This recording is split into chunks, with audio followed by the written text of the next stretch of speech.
బులెటిన్లో ఇప్పుడు speed news చూద్దాం.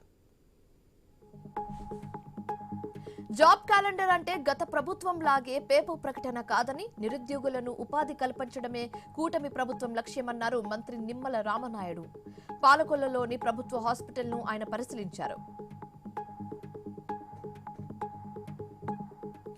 యువగళం పాదయాత్రలో మంత్రి నారా లోకేష్ ఇచ్చిన మాటను నిలబెట్టుకున్నారని రాజంపేట నియోజకవర్గం టీడీపీ ఇన్ఛార్జ్ జగన్మోహన్ రాజు అన్నారు.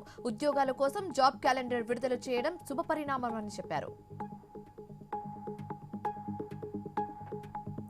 విద్యుత్ షార్ట్ సర్క్యూట్ తో ఫ్రిడ్జ్ పేలి ఇంట్లో సామగ్రి దగ్ధమైన ఘటన ఖమ్మం జిల్లా ఏన్కూరు మండలం టీఎల్ పేట గ్రామంలో చోటు చేసుకుంది. ఇంట్లో ఎవరూ లేకపోవడంతో ప్రమాదం తప్పింది.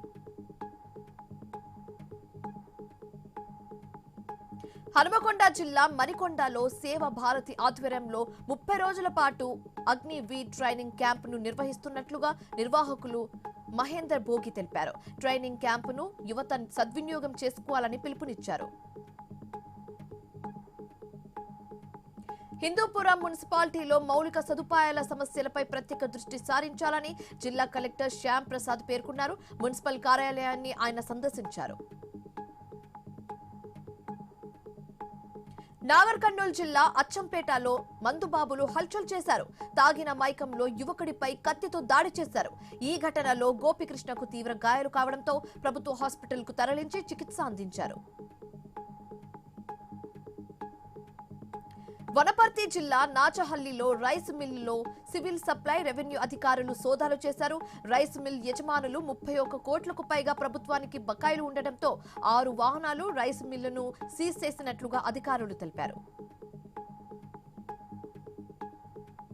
చిత్తూరు జిల్లా వెదురు కుప్పంలో అగ్ని ప్రమాదం చోటు చేసుకుంది. విద్యుత్ తీగలు తగిలి పశుగ్రాసం లారీ దగ్ధమైంది. భారీగా మంటలు ఎగిసిపడడంతో స్థానికులు పరుగులు తీశారు. మంచిర్యాలలోని లక్ష్మీనగర్ కాలనీలో ఇంటి ముందు ఆడుకుంటున్న బాలుడిపై వీధి కుక్కలు దాడి చేశాయి. తలకు తీవ్ర గాయాలు కావడంతో ప్రభుత్వ హాస్పిటల్కు తరలించారు.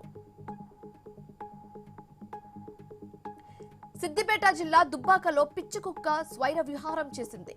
గంట వ్యవధిలో 16 మందిపై దాడి చేసింది. బాటసారులపై దాడి చేయడంతో తీవ్రంగా గాయపడ్డారు. వారిని దుబ్బాక ప్రభుత్వ హాస్పిటల్కు తరలించారు.